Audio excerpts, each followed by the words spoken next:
Industrial machines often have heavy loads to lift or pull. Whether it's a dragline excavator working in an open pit mine, an oil drilling rig, a construction crane, or farm machinery, the weight is borne by ultra-strong wire ropes. Industrial wire ropes typically range from 2 to 13 centimeters in diameter.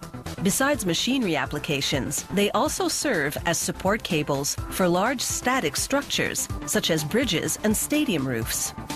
Manufacturing a wire rope begins with steel wire that's anywhere from 0.6 to 8 millimeters in diameter.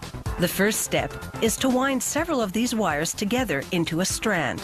How many wires per strand depends on the job the rope will perform, because different applications require different degrees of flexibility and strength. Each wire is spooled onto a steel bobbin and loaded onto a stranding machine, which is essentially a giant winder. There can be as many as 64 wires in a strand, although the typical range is between 19 and 36. The twisting wires converge in a die, which forms them to the required diameter. Lubrication is critical, and not merely to help the wires move smoothly through the die. It also penetrates within to allow slight movement between the wires. This increases their lifespan and prevents the strand from seizing.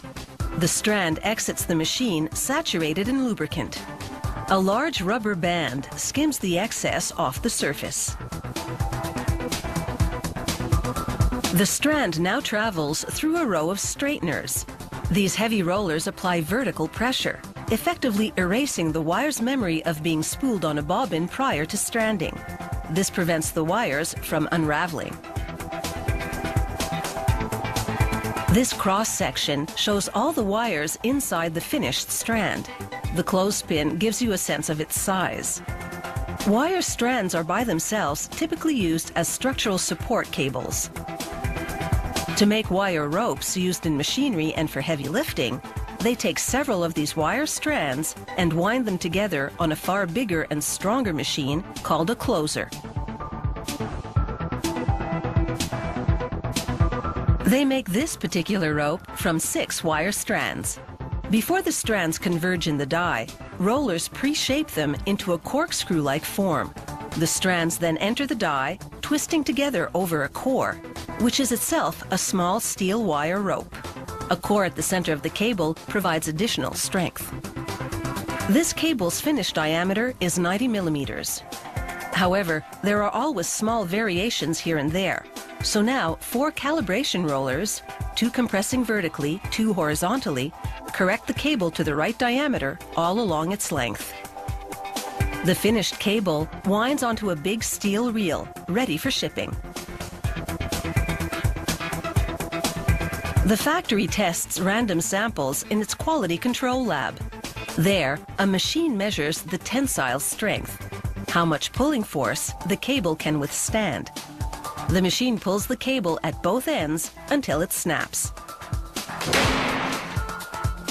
For this mega cable, the breaking point was 94 tons. To pass the test, a cable must exceed the tensile strength it's designed to withstand.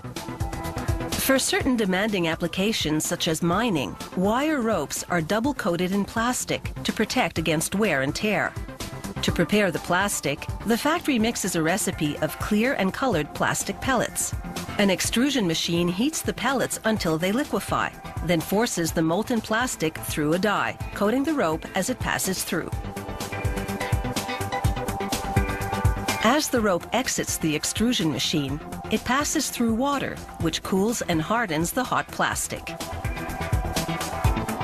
The plastic not only jackets the rope's surface, it also provides cushioning when, on the job site, the strands inside rub against each other as the rope moves.